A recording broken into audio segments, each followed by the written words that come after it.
दुनिया में 3 प्रकार के लोग होते हैं। एक वो जो जुल्म करते हैं, दूसरे वो जो जुल्म सहते हैं और तीसरे वो जो जुल्म के खिलाफ आवाज उठाते हैं। कई बार ये आवाज एक अभियान या मुहिम का रूप ले लेती है। इनमें जो जुल्म सहने वाले लोग होते हैं, उनमें से कुछ के अंदर एक चिंगारी जलती है जो इन्हें जुल्म के खिलाफ आवाज उठाने का साहस देती है, और इनमें से कुछ अपनी साहस, जद्दोजहद और डिटर्मिनेशन के फलस्वरूप दूसरों के लिए बन जाते हैं एक मिसाल। मैं तुहिन सिन्हा लेकर आया हूं कहानियां बिहार, झारखंड और पूर्वांचल के ऐसे ही लोगों की जिन्होंने समाज में एक पहल की है, लोगों में आशा की ज्योति जगाई है जो एक दिन मशाल बनकर समाज के पाप को जलाकर राख कर देगा। दोस्तों, हिंदुस्तान एक विचित्र देश है। एक ओर हम वुमेन्स इमेंसिपेशन अर्थात महिला सशक्तिकरण की बात करते हैं, दूसरी ओर हम महिलाओं को बात बात पर दुत्कारते हैं, कसूरवार ठहराते हैं और कुछ आदिवासी क्षेत्रों में उन्हें डायन कहकर मार भी दिया जाता है। एक और हम हजारों लाखों देवियों को भगवान के रूप में पूजते हैं, दूसरी ओर हमारे समाज में महिला शोषण व्याप्त है। आए दिन बलात्कार के मामले बढ़ते चले जा रहे हैं। एक ओर हम माँ और बहन को सम्मान देते हैं, दूसरी ओर उनके नाम की गाली देते नहीं थकते। कैसा विरोधाभास है ये। आज जिस शख्स की हम बात कर रहे हैं, उसने अपने जीवन में लगभग सब कुछ देख लिया है। कुछ साल पहले वो एक गंदे घिनौने जुल्म का शिकार हुई थी और आज वो इसी गंदे घिनौने जुल्म से बाकी महिलाओं को महफूज करने के लिए एक रक्षक के रूप में देखी जाती है। हम बात कर रहे हैं झारखंड के डायन प्रथा के खिलाफ एक मुहिम शुरू करने वाली महिला की, जो कुछ साल पहले बड़ी बेरहमी से इस प्रथा का शिकार हुई थी। कौन है वो महिला जो आज झारखंड की आदिवासी महिला समाज के लिए है एक मिसाल? जानने के लिए सुनते रहिए 92.7 बिग एफएम। सुनो सुनाओ, लाइव बनाओ। Welcome back. मैं हूं तुहिन सिन्हा और आप मेरे साथ सुन रहे हैं मिसाल। ये बिल्कुल चौंका देने वाली बात है कि एक ओर जहां हम डिजिटल इंडिया कैंपेन और मेक इन इंडिया की बात करते हैं, वहीं दूसरी ओर ग्रामीण अथवा आदिवासी क्षेत्रों में डायन प्रथा के अभिशाप को बिल्कुल भी खत्म नहीं कर पाए हैं। एक संस्था के द्वारा उपलब्ध कराई गई डेटा के तहत 1990 से लेकर आज तक केवल झारखंड में लगभग 1500 महिलाओं को डायन करार कर उन्हें मौत के घाट उतारा जा चुका है। रांची में 233, चाईबासा में 181, गुमला में 123 और लोहरदगा में 131 महिलाएं इसमें शामिल हैं। इस अभिशाप को रोकने के लिए एक कानून भी बनाया गया था, the Jharkhand anti witchcraft act 2001। पर यह कानून पूरी तरह से इस दकियानूसी प्रथा को रोकने में नाकाम रहा है। जहां औरतों को जान से नहीं मारा जाता, वहां उन पर तरह तरह के सितम किए जाते हैं। कभी सर मुड़वा दिया जाता है, तो कभी नंगा उन्हें जगह जगह घुमाया जाता है, तो कभी उन्हें गंदी से गंदी चीजें खिलाई जाती हैं। पड़ोसी राज्य छत्तीसगढ़ की स्थिति भी कुछ खास अच्छी नहीं है और यही हाल है देश के कुछ 14-15 अन्य राज्यों का। आज जिस महिला की हम बात कर रहे हैं, वो इस सितम से स्वयं गुजर चुकी है, पर आज एक रक्षक बनकर वो दूसरों को इससे बचा रही है। बहुत जल्द हम ऐसी मिसाल कायम करने वाली इस महिला के बारे में आपको बताएंगे। तब तक के लिए सुनते रहिए 92.7 बिग एफएम। सुनो सुनाओ, लाइव बनाओ। नमस्कार, मिसाल में आपका स्वागत है। मैं हूं तुहिन सिन्हा और आज जिस महिला की कहानी मैं आपको सुना रहा हूं, वो है चुटनी महातो, जो झारखंड में डायन प्रथा यानी विच हंटिंग के खिलाफ एक आइकन के तौर पर देखी जाती है। जिंदगी के उतार चढ़ाव का कोई भरोसा नहीं होता और आज से 20 साल पहले चुटनी, जो एक आम गृहिणी की तरह जमशेदपुर के पास अपना जीवन बसर कर रही थी, उन्हें जरा भी भनक नहीं थी कि उनके जीवन में एक इतना बड़ा मोड़ आने वाला है। सरायकेला में पली बड़ी हुई चुटनी की शादी 1980 में हुई थी। शादी खुशहाल थी, सास ससुर भी अच्छे थे, 3 बच्चे भी हुए और सब कुछ ठीक ठाक चल रहा था।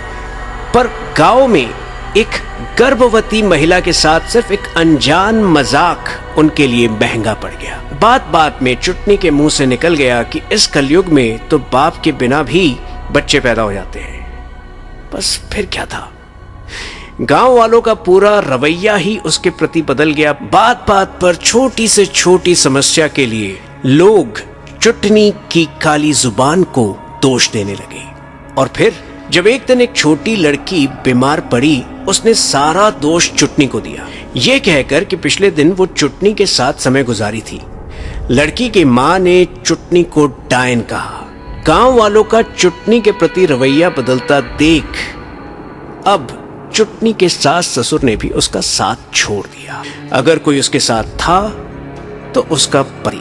चुटनी के ऊपर आफत का पहाड़ तब टूटा जब गांव वालों ने एक पंचायत बुलाने का निर्णय लिया, ये साबित करने के लिए कि चुटनी वाकई एक डायन है। जिस दिन इस पंचायत की बैठक होनी थी, उसकी पहली रात चुटनी और उसके पति सो नहीं पाए। स्वाभाविक था कि उनके अंदर बहुत सारे डर थे, बहुत सारी चिंताएं थी। उन्हें पता था शायद कि जिंदगी बदल रही है, लेकिन उन्हें यह अंदाजा नहीं था कि चुटनी की क्या दुर्दशा होने वाली है। अगले दिन पंचायत में चुटनी के साथ क्या हुआ, ये जानने के लिए सुनते रहिए 92.7 बिग एफएम। सुनो सुनाओ, लाइफ बनाओ। नमस्कार, मैं हूं तुहिन सिन्हा और आप सुन रहे हैं चुटनी महातो की दर्दनाक कहानी, जो बाद में जाकर उतनी ही प्रेरणादायक भी हो जाती है। ये अचंभित करने वाली बात है कि भारत में जहां एक ओर हम डिजिटल इंडिया और कनेक्टिविटी की बात कर रहे हैं, हमारे देश के कई ऐसे क्षेत्र हैं जहां एक अलग ही कानून लागू होता है। हरियाणा के खाप पंचायत के बारे में तो आपने सुना ही होगा। बस झारखंड में भी इसी तरह के खुंखार तकियानुसी पंचायत बैठते हैं औरतों को डायन साबित करने के लिए। 5 सितंबर 1995 की बात है। एक ऐसी ही पंचायत बुलाई गई थी चुटनी महातो के गांव में। पंचायत ने एक ढोंगी तांत्रिक को भी बुलाया और इस ढोंगी तांत्रिक ने तरह तरह की उटपटांग दलीलें देकर यह साबित कर दिया कि जो लड़की बीमार पड़ी थी वो केवल और केवल चुटनी महातो के कारण बीमार पड़ी थी। चुटनी महातो डायन घोषित कर दी गई। एक आम गृहिणी जिसको बाकी लोगों से कोई मतलब नहीं था, जो अपने बच्चों का पालन पोषण करती थी, अपने पति की सेवा करती थी, उसे अचानक डायन साबित कर दिया गया।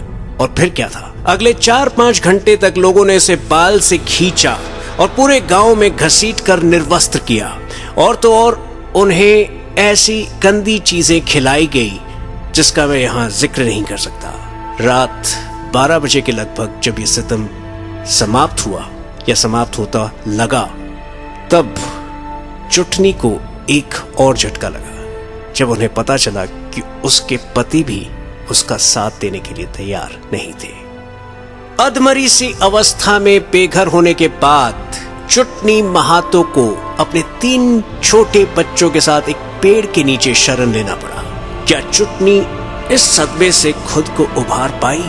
ये जानने के लिए सुनते रहिए 92.7 बिग एफएम। सुनो सुनाओ, लाइफ बनाओ।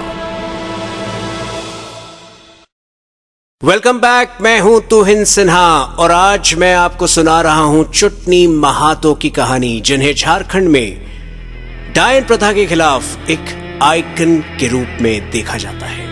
आपने सुना किस तरह से चुटनी को डायन कहकर अपमानित किया गया, तरह तरह के सितम किए गए उन पर और उन्हें खुद उनके पति ने बेघर कर दिया। अगले 8 महीने चुटनी एक पेड़ के नीचे अपने बच्चों को लेकर रही। बिल्कुल एक भिखमंगे का हाल हो गया था उनका और उनके बच्चों का। 1997 में उन्हें एक और सदमा पहुंचा जब उन्हें पता चला कि उनके पति ने दूसरी शादी कर ली है। बड़ी मुश्किल से खेती बाड़ी कर, मुर्गी पालन कर चुटनी ने अपने बच्चों की परवरिश की और आज उनका सबसे छोटा बेटा भी कॉलेज पूरी कर चुका है। ऐसे दिनों में जब तिरस्कार, अपमान और घोर गरीबी के अलावा चुटनी को कुछ नहीं मिला, तब भी चुटनी ने हिम्मत नहीं हारी। जब ईश्वर को आपके द्वारा समाज में कोई बदलाव या परिवर्तन लाना होता है तो वो खुद ब खुद कुछ ऐसी परिस्थितियां बना देते हैं। झारखंड में ही एक और शख्स, एक समाज सेवक प्रेमचंद्र, कई सालों से डायन प्रथा के खिलाफ मुहिम चला रहे। वो अपने मुहिम में काफी हद तक सफल भी हुए थे, पर इस वक्त उन्हें तलाश थी एक ऐसे चेहरे की जो उनके इस मुहिम को एक अलग लेवल पर ले जाए। तब उन्हें पता चला चुटनी महातो के बारे में और चुटनी महातो की कहानी के बारे में, और वो चुटनी महातो से मिले। प्रेमचंद्र ने चुटनी महातो को प्रेरित किया कि वो अपने सदमे से बाहर आए और बाकी महिलाओं को जिन्हें इसी प्रकार के शोषण से गुजरना पड़ता है उन्हें महफूज करने का प्रयास करें। चुटनी को पहले तो ये सुनकर आश्चर्य हुआ, लेकिन जब प्रेमचंद्र की खुद की एफर्ट्स के बारे में उन्हें पता चला तो वो प्रेमचंद्र का साथ देने के लिए तैयार हो गई। और इस साझेदारी ने आज सैकड़ों महिलाओं को डायन प्रथा से महफूज किया है झारखंड के अंदर, और आए दिन वो इस कलंक को मिटाने का काम कर रहे हैं। प्रेमचंद्र और चुटनी महातो की साझेदारी के बारे में हम और जानेंगे एक छोटे से ब्रेक के बाद। तब तक के लिए सुनते रहिए 92.7 बिग FM, सुनो सुनाओ लाइफ बनाओ। वेलकम बैक, मैं हूं तुहिन सिन्हा और आज मैं आपको सुना रहा हूं चुटनी महातो की कहानी। चुटनी जो खुद बहुत सारे जुल्म और सितम सहने के बाद, डायन कहे जाने के बाद, आज डायन प्रथा के खिलाफ एक आइकन के रूप में देखी जाती है।